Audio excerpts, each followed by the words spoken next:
மாதரா, உன் கதை முடிஞ்சது. நிறுத்து டோபிராமா, இதான் சரியான சமயம். மாதராவை யாரும் தொடக்கூடாது. உன் கையால சாகிறது எனக்கு பெருமைதான் ஆச்சிராமா. போதும் மாதரா, நம்ம ஏன் இந்த சண்டையை இதோட முடிச்சுக்க கூடாது?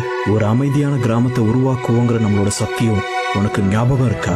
ஒரு அமைதியான கிராமத்தை நாம இங்க உருவாக்குவோம். அப்படி மட்டும் நடந்தா என் தம்பி எந்த பிரச்சனையும் இல்லாம பாதுகாக்க முடியும்.